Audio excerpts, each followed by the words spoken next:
Hello, everybody, and welcome to the latest episode of the Lunar Temple Podcast.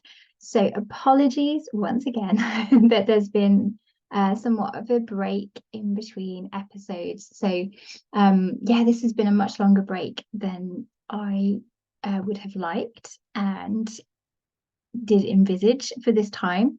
But I've also been trying to practice what I say so often about honoring not just the seasons as they appear within the natural world around us, but our own seasons or our own rhythms, or honoring what is going on in our own lives. And things have been really intense the last few months, and I've needed to really call my energy back somewhat and sort of reassess. And not all of those things have been intense in a bad way. I will explain a little bit of what I have been up to. And then there's been other things that have been a little bit tricky to navigate, a little bit heavy and a little bit difficult. And just, being a mom to a 2.5-year-old is full on. And I don't have as much time at the moment as I did sort of 6 months ago. Honoring these rhythms within myself. And I didn't put myself under any pressure to be producing regular podcasts. I know there's a while, wasn't there, where I was doing them every week. That feels like a long time ago that I was doing them weekly. Then I think it was like, okay, I'll do a new moon and a full moon, so twice a month. And now I feel like it just has to be, it is what it is, and the episodes will appear when when they can.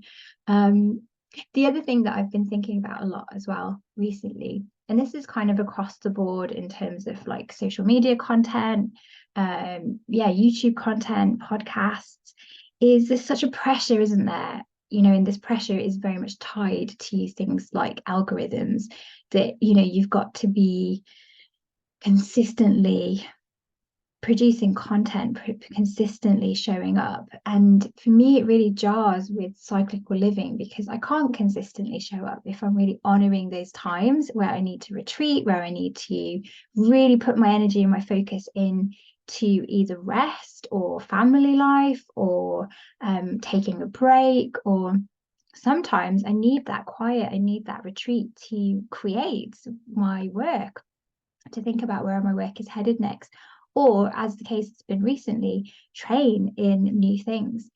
And it's hard to not feel that pressure of like, if I take some time off social media, or if I don't show up in a consistent way, whether it's making content for things like YouTube or regular podcasts, that it's going to affect the following that you've built up, or the momentum of your business, or your presence. And I think the more that I sit with that, the more that I know that will have a knock-on effect. But I just don't care anymore, because I don't want to have to create stuff for the sake of creating it, or to not be coming from a place of authenticity and integrity.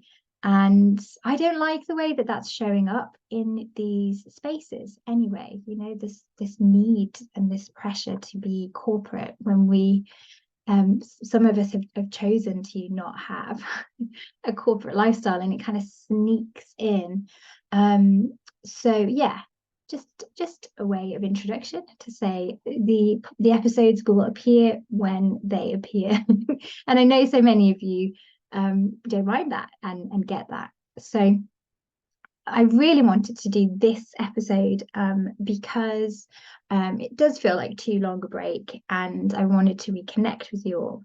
But also, this is one of my favorite times of year. This is we're just moving into the season of first harvest, late summer into early autumn. And it's, to me, it's just such a abundant and magical, sacred time in the year. And I really wanted to have the opportunity to speak about that in an episode. So I'm glad that this is all aligned. We've got a lot going on around this time of year. So I'm recording this on the 31st of July, so the eve of calendar Lammas or Lughnasadh. And there's many different names for this time of year, but the eve of the first harvest celebration. And it's also the day before the full moon, super full moon in Aquarius. So we'll talk a little bit about that as well. But yeah, astrologically speaking, things have been a little bit intense of late. There's been a lot of planetary movements. Venus has just gone retrograde, which lots of people have been talking about. It seems to have been bringing up a lot of stuff for people, particularly around their relationships, their relationship to wealth and resources and self-care and self-love. And that's kind of seems to have been making quite an impact in people's lives. And then we've got Mercury retrograde coming up in August. So the pre-shadow actually begins this week on the 3rd of August. So it's just really helpful to know that that's there. Plan accordingly. Expect delays, expect things to be a little bit clunky. And actually, one thing that can be really nice about a Mercury retrograde at this time of year is Lughnasadh is such a time of kind of assessment and reflection. So both looking back and really thinking about your harvest, your first harvest, your growth from this year, but also really thinking about your preparations for the autumn and the winter. And Mercury retrograde is a time where we can, instead of focusing so much on anything new or the momentum of things, but really allowing some space to get on top of things. So it might be a chance to take stock a little bit, to catch up on those things that can just fall by the wayside a little bit, feeling that we're getting somewhat organized. And that will kind of, I feel like, tie in really nicely to Virgo season, which will be going into, I think it's on the 23rd of August. May or may not be right. And so Virgo is very practical, very organized, likes to get their affairs in order, likes to know what's coming. And that can be really a really helpful thing to do around that time. So no need to fear Mercury retrograde, but do be aware of it, be aware of its energy and how to navigate that time. And then we've got some other retrogrades at the end of the month. Let me just have a look. I've got some notes up on my computer. Let me just have a look here. So I'm not trying to remember them all off the top of my head. Yes, so Lionsgate portal is coming up on the 8th of August. We've got the new moon in Leo on the 16th. We've got Virgo season beginning on the same day as Mercury goes retrograde. So that's the 23rd of August. Yes, this is it. So we've got Uranus stationing retrograde on the 28th. And then we've got our second full moon of the month. So this will be a blue moon because it's the second full moon in a month. It's full moon in Pisces on the 30th of August. And that will also be a super moon as well. So there's a lot going on this month. So give yourself lots of time to process and read what the astrology means, what it means for you, and just allow yourself to prepare, make your preparations for the somewhat intense time, astrologically speaking. So let's talk about first harvest. So I've sort of changed my the way that I refer to this for sake of it being really expansive. One of the things that I've been looking at a lot recently in preparations to teach, doing a lot more teaching on seasonal living, cyclical living, and so forth. And some of the names that we use, sometimes we use them or I see them being used without really much acknowledgement or maybe even understanding of where they come from. And I'm trying to think about ways that we can refer to these seasonal shifts that don't necessarily belong to another culture. And particularly these cross-quarter festivals, they have a lot of different names, and all these names will be from the different parts of either one country or separate countries that celebrated and have celebrated these times for a very, very long time. So this time, first harvest, we'll see it probably most commonly referred to as Lammas, and that is its Anglo-Saxon name. So it is a kind of modernized form of its original name, which was Loafmas. And that sort of is probably the closest we get to an Old English name for this time of year. Lughnasadh is Irish, and I think it's similarly pronounced in Scots Gaelic as well. And then you'll notice that there's names for this time in Cornwall, the Isle of Man, and in Welsh. I think it's Gwyn Awst in Welsh. My Welsh pronunciation is not very good. And I'm sure there's many more variations on from different languages and cultures as well. It's also referred to as the Feast of the First Fruits, the grain harvest, the bread harvest. It's a really, really special, sacred time of year. And I think it's interesting as well because this particular festival, out of the 4 cross-quarter festivals of the Wheel of the Year, probably is like the most overlooked, I would say, or people don't really have much of a connection to it.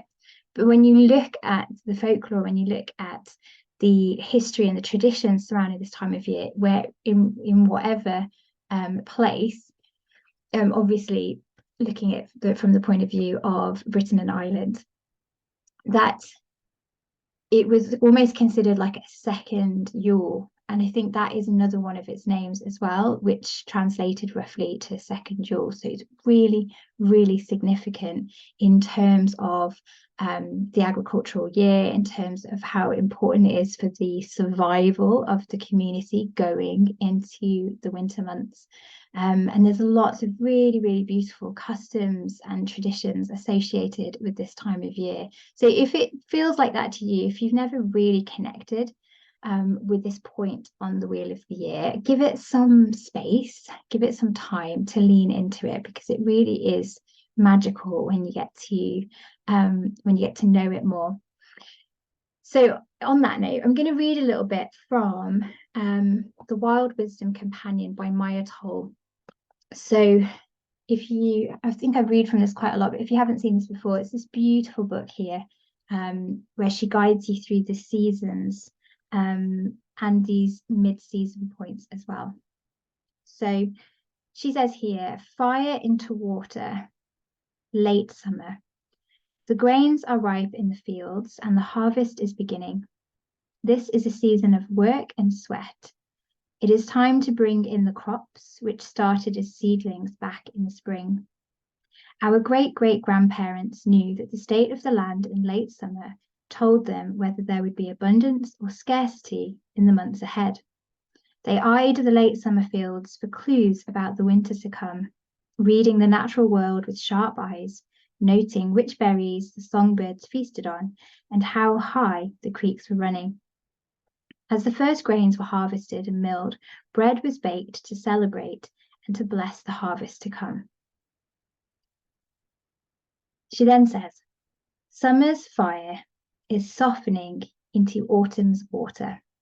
The energy that has been rising like flame now begins to sink like water, running down the drain of the year. In late summer, these two elements clash, and fire vaporizes water, making steam and thunderstorms. Emotions represented by the water can run high and hot, and you might find yourself needing to let off a little steam. Doing the harvest work of the season, whether that's actual harvesting deadheading in the garden, or completing projects that have been neglected can help you settle into this seasonal transition. So it's an interesting time whenever we get to the cross-quarter festivals, because each of those is a liminal space. And I think this so often confuses people, that we are 1 foot in one and 1 foot in the next. So it's the energy of both late summer and early autumn. So as we look ahead to August, it's not that we are saying that summer is over. We are honouring summer in its fullest, but we're also turning our attention forwards and understanding that autumn is here. So this first harvest festival, Lammas or Lughnasadh, however you want to refer to it. And I would say too, like if you have heritage in Britain and Ireland, it's really nice to connect with the language and the name of your heritage and ancestry. It's a really beautiful practice. So something that I have been doing is and it's going to be a long project, but I'm starting to learn to speak Irish, and I started about a month ago, and I'm really enjoying it, but it is really hard. So yeah, I'm kind of trying to do a few bits at the same time, looking a lot into Anglo-Saxon history and Anglo-Saxon folklore, because that is part of my ancestry as well. And then really, getting stuck into my Irish family tree and heritage, and learning the language felt really powerful, healing, sacred, all of these beautiful words. And so that's a journey that I'm going on, and I would really like to be able to sing in the Irish language as well, but that might be like a good 10 years off, so I'll keep you posted on that one. At the moment I'm just trying to learn the basics, but as I said, it's very empowering and healing to learn the language and to really look into what your ancestors would have done, and not always being so tied in to the Eurocentric expressions of these seasonal celebrations. This is another thing that I'm going to be talking about a lot in my upcoming courses, is there's a lot of these blanket terms, is that the right expression, for these times of year that aren't necessarily going to be relevant. So if you live in a different place, on a different land, in a different hemisphere, look at what is going on seasonally for you, and different cultures have many different expressions of the seasons. It's not all the wheel of the year that is that Celtic wheel of the year that we see is very relevant to Britain and Ireland, and the words that are used on the wheel of the year are kind of a mashup of different countries and different languages, but each of these places would have had their own celebrations, their own words, their own ways of doing things that were really sacred to them. And I think some of the work now that needs to be done is this kind of understanding that we're not just kind of lumping everything in together and saying that's what everybody did, but really listening to people talking, people that are honoring their lineage, their ancestry. And it's really just a beautiful space to be in, where we're listening to people talking about their culture and their language and what these things mean. So lean into that. Like, we don't all need to be using names and labels and seasonal celebrations that don't feel authentic to us, don't feel relevant to us. There is no wheel of the year that we see in so many books now that is kind of carved in stone somewhere. This representation is actually very modern, that's kind of pulled in certain ancient practices from lots of different locations and put it all in one place. But we have to kind of unpick a little bit to then bring it back in. Yeah, I hope that makes sense. If not, just let me know or tell me off in a nice way. But yes, what I've completely forgotten what I was originally saying, but whatever you refer to this time of the year as, it's liminal space. So the ending of one season, beginning of another, and it is the midpoint between the summer solstice and the autumn equinox. So from the summer solstice, from the sun reaching its peak, which is what the summer solstice is, of course, the sun is waning in the northern hemisphere. And we are losing daylight every day, and we are increasing. The darkness is increasing subtly each day as well. And this shift between the elements is really interesting. And sometimes these elemental shifts can affect us. So these liminal spaces, these cross-quarter festivals, can quite often have a big impact on our emotional self, and also our immune system, our energy levels. So often people feel quite unsettled and ungrounded when we get to these cross-quarter festivals. So the next cross-quarter festival will be Samhain, so the very end of August moving into November, and that will be the end of autumn and the beginning of winter. So again, 2 seasons, or the 1 foot in each season, and we'll be moving from the water of autumn into the earth of winter. So at the moment, we're moving from the fire of summer into the water of autumn. And as Maya Toll, I think, so beautifully writes about, it can be in a bit of a, they rub each other up a little bit the wrong way. But what we are also shifting from, if you think about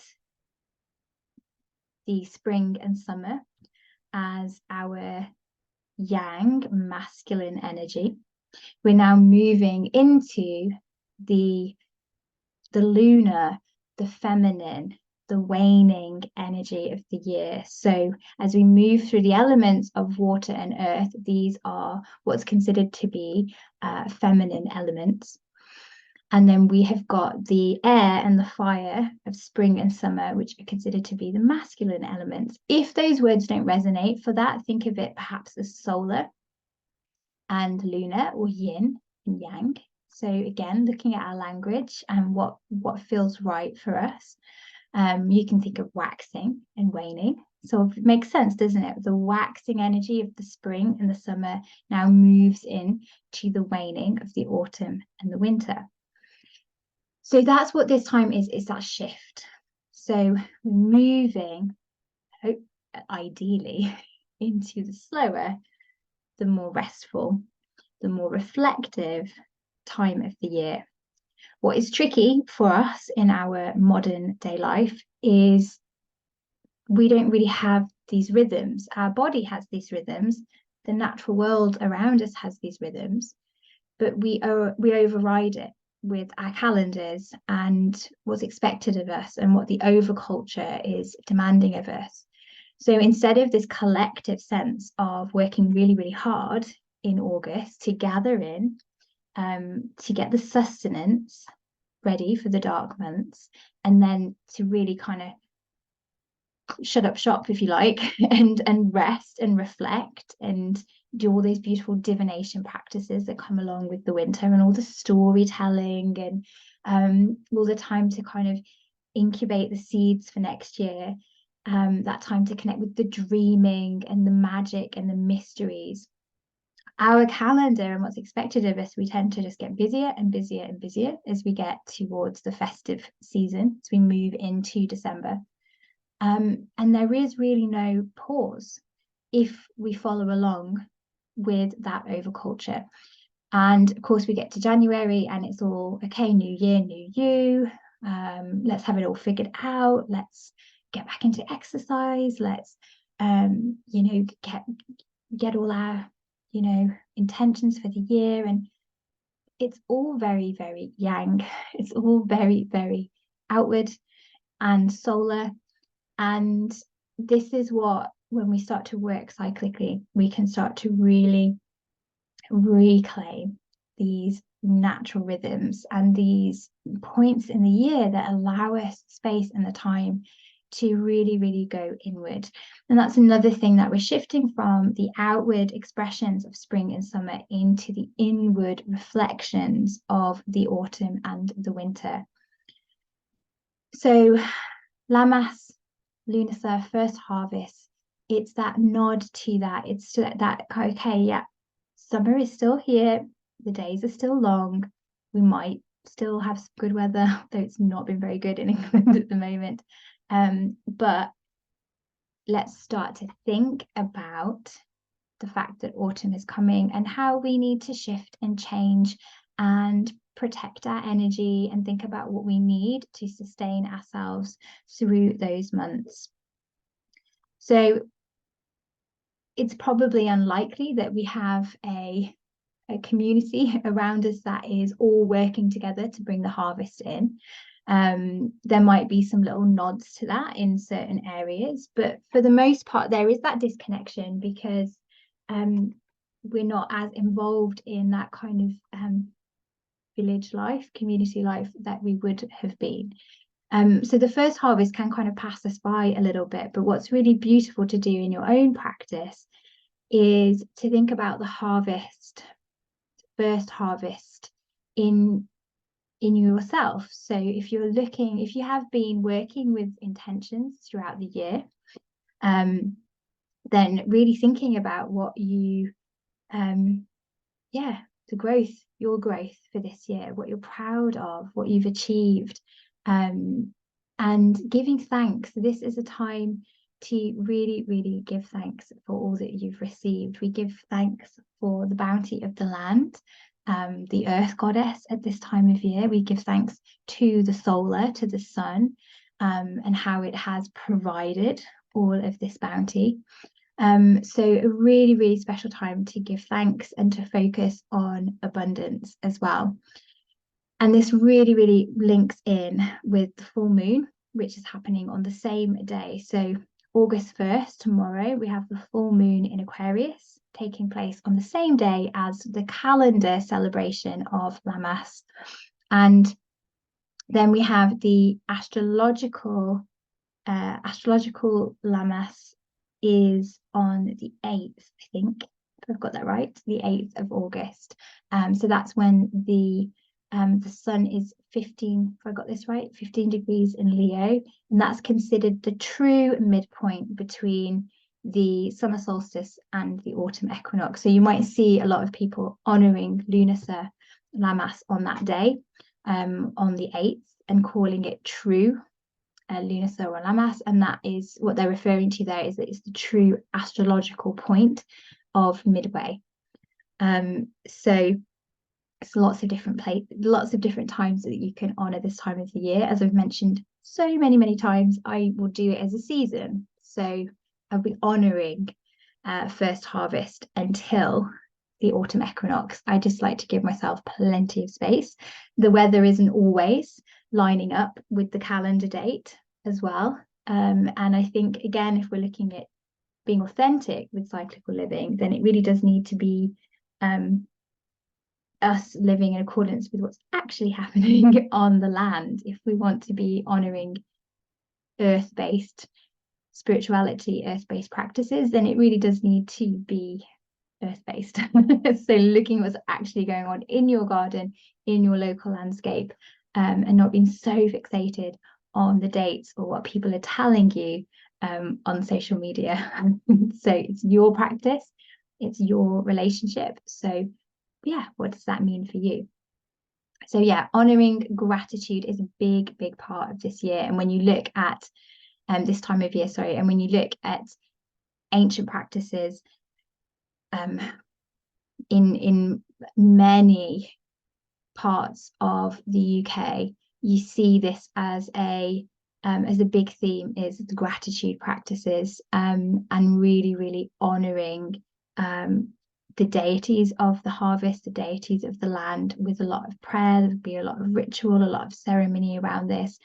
And because it's the first of the harvest festivals, and there's still 2 other ones to come, and lots of work to do bringing in the crops and making sure the crops are not damaged, that there's still things to be grown and brought in all the way up until Samhain.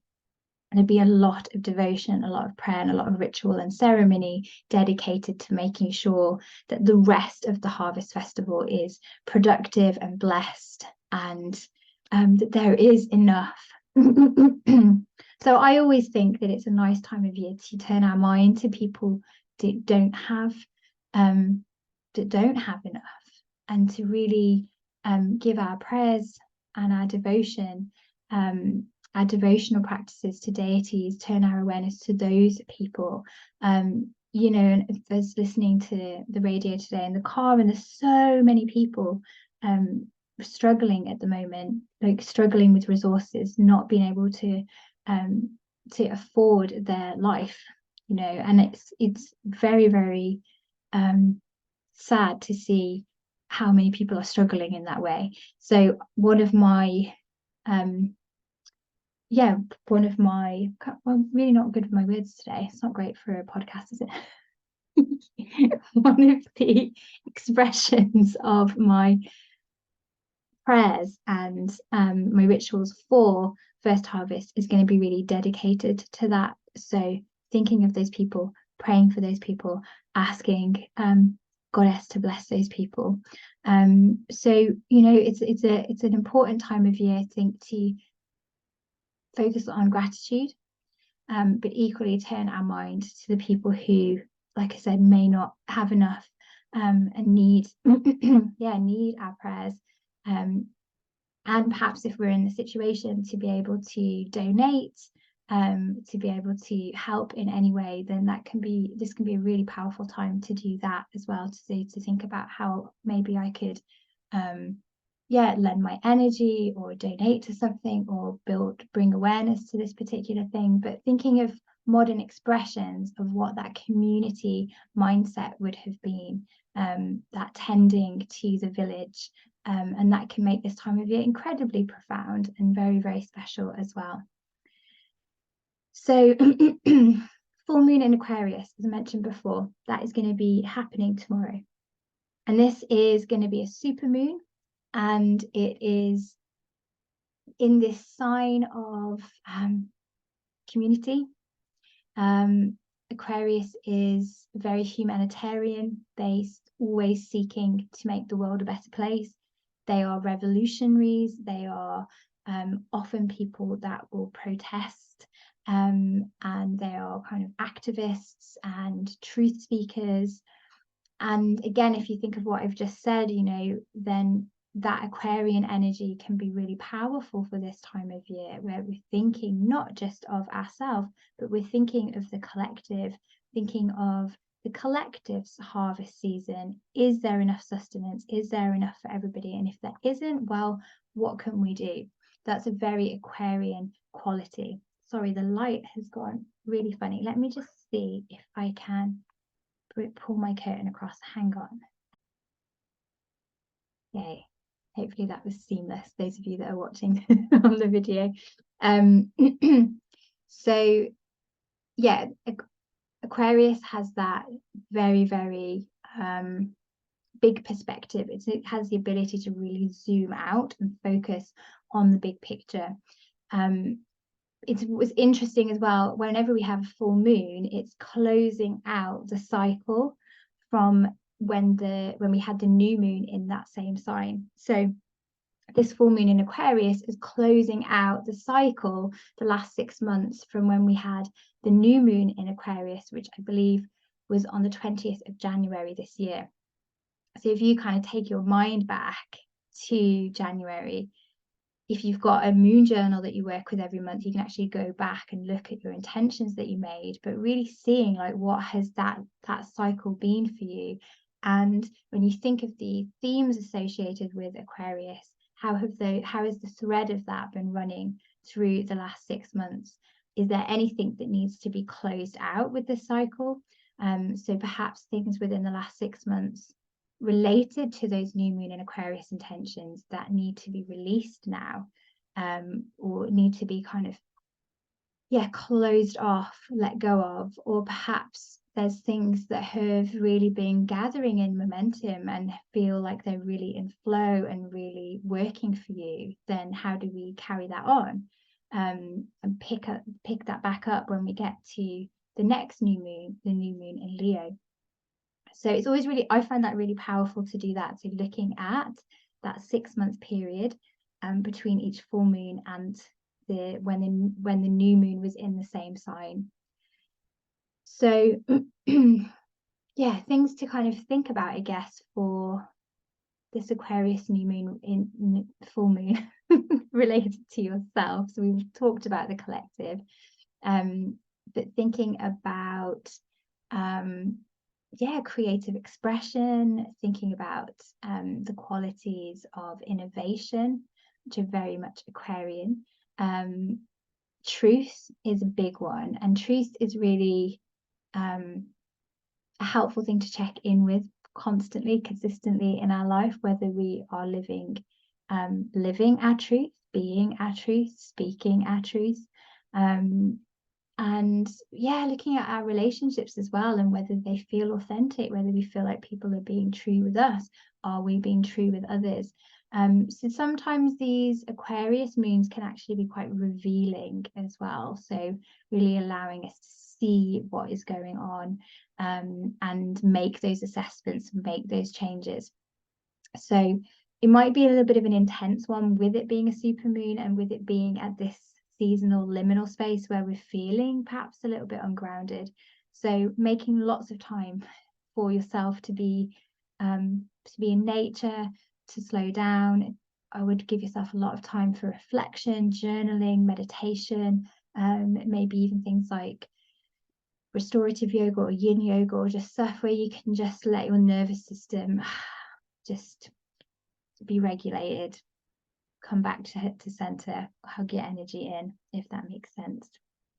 So other things I wanted to share with you about this time of year that I always just love is just the abundance of plants, flowers, herbs. I didn't bring them all because it's a little bit tricky, but I wanted to share, those of you that are watching on YouTube, so this is all the lavender that me and my daughter Orla have been harvesting. So she's actually really, really good at this, considering she's so little. She's really good at pulling the lavender flowers off and putting them in little bowls for me. So yeah, I'm kind of really focusing on gathering at the moment. That's such a big word for this time of year, and for all the harvest festivals, but gathering. So I'm going to be starting to make things, and make things for gifts for the festive period. So harvesting lots of lavender, lots of cornflower. I've got loads of feverfew, so I'm going to be making some salves. I'm going to be making some bath salts and some little lavender pillows to give to people, bath salts and things like that. So this can also be an incredibly creative time of the year where you really get to play and enjoy the gifts of nature that are so abundant at this time of year. So I'm doing the second year of my herbalist training this year, which is magical herbalism. So we've done yesterday was our 4th month, and it's been already absolutely incredible.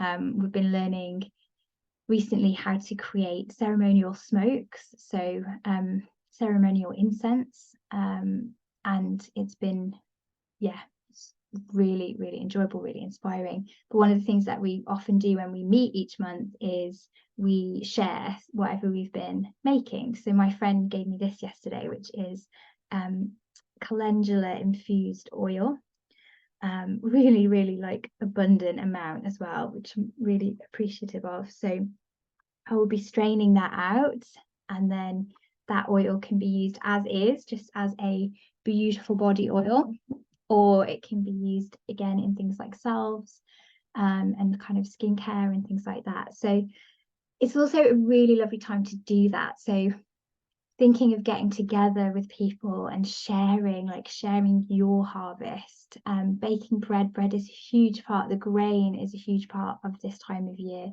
So we're currently here baking bread as well in honor of the first harvest. So yeah, like breaking bread with people, baking things, sharing things. In a couple of weeks' time, I'm holding a sort of secret garden women's circle for people that are in my online women's circle community, and it hasn't been advertised because it's just for them, and it'll be in my bell tent in my friend's beautiful garden. And that's what we're going to do. I'm asking people to bring stuff to share and swap books that we've read, and bring in if you've got seeds or plantlings or anything like that. And that is really like a beautiful way to honor this time of year. And this is the other thing too, in terms of gathering. This time of the year is when nature is providing the seeds for next year's growth. So we once again are reminded of this incredible cycle of birth, life, death, rebirth. And so as nature is kind of getting to that full expression, we're seeing the fruit ripening, we're seeing flowers kind of at their peak, but the seeds are also being produced right now that will create the growth for next year. So that's another thing that I've been doing. Like, I've been harvesting all my seeds. So I've got so many sweet pea seeds, poppy seeds, foxglove seeds. And there's that real sense of, oh, okay, what's going to be in the garden next year? And I'm going to be making those up for gifts for people as well. There's a couple of things that I'm going to start growing now for next year as well. So in terms of coming back to working intentionally with first harvest, you can also think not just that you're looking back and feeling gratitude for the growth of this year and what you've achieved and feeling proud, but also thinking of next year. So what are your seeds that you're planting right now, or keeping packed up ready to plant at Imbolc or the winter solstice, that will create your crop for next year? So it's really, really powerful. This is what cyclical living helps us to see, that there is no end, there is no death, because the death is part of the rebirth. Yeah, it's this beautiful rise and fall, this beautiful circle, this beautiful wheel, however you want to look at it, but there is no end. There is just flow. And that I find incredibly helpful at times of sometimes things feel really heavy, when you can't always see a way out, when you're in the midst of grief. That connection to cyclical living helps us to understand that this too will pass, this too will shift and change, because it has to, because life is cyclical. And so actually this way of living can be incredibly profound and can help us at the lowest moments to hold on to that and to understand that things will shift and change. They might not be the same, and happiness might be, that feeling of joyful happiness might be a long way off sometimes, but it will shift, things will change, and we will grow, and we will become wiser and kinder and more compassionate and have more room in our heart for others because of what we've experienced, because of what we've been through. So if that is helpful for you right now, I know there's a lot of people really, really in that space, suffering, grieving, just to really look at the changes that you're seeing in the world around you, and noticing that it's just a phase, and that there is no real ending and there is no real death. It is just change, energy changing, creating something new, something different to be experienced. So what else did I want to speak about before I wrap this episode up? Yes, that was it. I wanted to share with you some of the things that I've been up to. So I have been training at the moment. The last few months, I began my Reiki master training, and this is something I've wanted to do for a long time. I did my Reiki practitioner training 14 years ago, if you can believe it. So I've been practicing as a Reiki healer for that long, 14 years. And I've always loved it. I've always been a little bit not undercover, it's not the right description, but I'm sure some of you all know what I mean when it's kind of, it's one of those really where like everybody's a Reiki, everybody's a Reiki healer, everybody tells you that they're a Reiki healer. That like, yeah, I've always been a little bit like, do I want to say that about myself too? Like, what does that open the door to? But truth be told, I absolutely adore it. Like, I love giving Reiki. I love seeing the impact it has on people's lives. It is an incredible modality of healing. And I've just been waiting for the right time, the right teacher to do my master's with. And I really wanted somebody that would take their time with it, because one of the things, again, I think it's just like a modern day presentation of the teachings, but there's so many courses now, like Reiki master courses, where it's just very, very quick. And I really wanted to be able to do this authentically and over a long period of time, so that I could do it in that way that I feel like honors the lineage of this. So I've been doing a 6 month training, so I'm about halfway through, but yeah, really, really enjoying it. But it's been intense, and again, part of the reason I haven't been doing a lot of this online content, because I've really been working working hard on that, integrating the new energy, and then learning as well how to offer this to others and teach this to others. So next year, 2024, I'll be able to tune people and teach people all the way up to master level, which I'm really, really excited about. So more on that to come when I have it all finished, and when I know kind of the direction that I'm taking it in.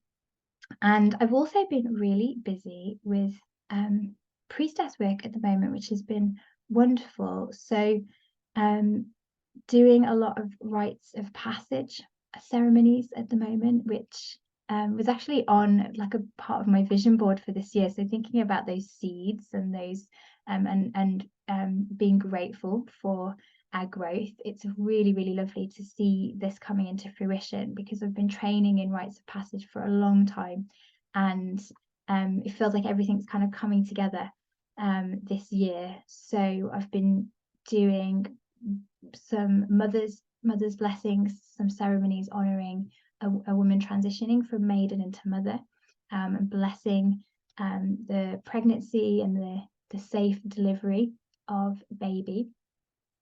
So yeah, that has been taking up a lot of my time, just getting all the ceremony and really kind of collaborating with the mother as well, making sure it's a ceremony and a ritual space that feels really authentic to them. And then I'm doing a lot of preparation for priestess training next year. So there's a lot that's going on behind the scenes that I'm not necessarily sharing just as yet, because it's still brewing, sort of like in Carriagewin's cauldron. It takes a year and a day. It feels very much like that at the moment. But yeah, more information to come. I'm probably going to try and get some information up for around October, I think, so that people can start to think about if they want to join, whether they've got kind of space in their life to join the priestess program. And the first year's spiral is very much going to be focused around like the Avalonian energy, working a lot with Morgan Le Fay, working a lot with kind of Arthurian myth and legend, but also really, really digging into reclaiming archetypes, reclaiming the goddesses, lots of storytelling, lots of inward journeys. So yeah, more on that to come when I've got a bit more of a structure worked out. And then the other thing to let you know too is I'm going to be doing my next round of Women's Circle facilitator training in September. I wasn't going to do this again because I did it in January, and I thought I'll do it again next year. But next year is looking really busy with lots of things. So because I'm also teaching on a yoga teacher training as well, that I thought give yourself lots of space. And so I'm going to do my next round of facilitator training in September, which is going to be a 12-week course again. But I probably won't do that again until 2025. So I know quite a few of you have wanted to do this with me and asked me when I would do the next one. So if you're wanting to do it fairly in the next little bit of time, I would suggest do the September one, because like I said, I probably won't do the next one until January 2025. But I will see how next year goes. I might well just do another one again in September if everything's feeling like spacious enough to do it. But I've put a lot of different things into this round of training, just the more that my work is kind of flowed and evolved and changed, then I'm putting all that back into the course, so just updating it. So yeah, if you're interested, I'll put the links underneath. And I've also got an online Lughnasadh course. So if you're interested in the kind of the folklore and the history and the traditions, I've gone through quite a lot of detail in the course. We look at stories of the Irish god Lu and how his name came to be associated with this time of year. We look at the story of the goddess Talchi, who is his foster mother. And we look at some other goddesses that are associated with this time of year that you might not have come across before, or you might have heard stories that are not quite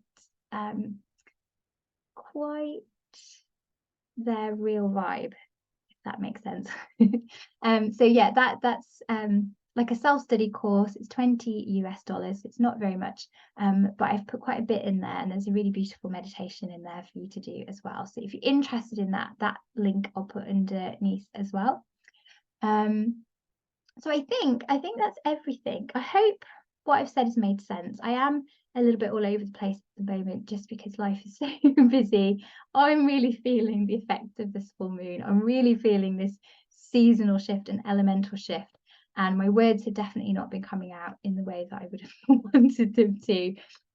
So I hope that it's still landed. I hope some of what I've said has been inspiring or relevant, resonated in any way. And hopefully the next time that I do a episode, it'll be a little bit more, I'll have a bit more clarity and not fall over my words so much. But as I've said so much recently, I do try and show up as I am. I am human, and I am a mom, and I have a toddler, and my brain is fried most of the time. And you know what? I'm just going to show up anyway and share what I've got to share, and hope that that's enough. And yeah, I hope you've enjoyed, and it's nice to connect with you after a little break. So I wish you really, really beautiful first harvest, and however you're going to celebrate that.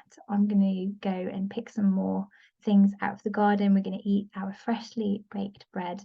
I'm going to write a list of gratitude, and then, as I said, I'm going to be using the week to really, make prayers for the collective, and to hope that everybody is sustained and nourished as we move into the waning of the year. So many, many blessings on your first harvest if you're in the Northern Hemisphere. If you're in the Southern Hemisphere, obviously you're moving into your waxing energy, your solar energy. So blessings on that time for you if that is where you are. And I'll see you very, very soon. Thank you so much for listening, and thank you for watching. And I'll see you next time.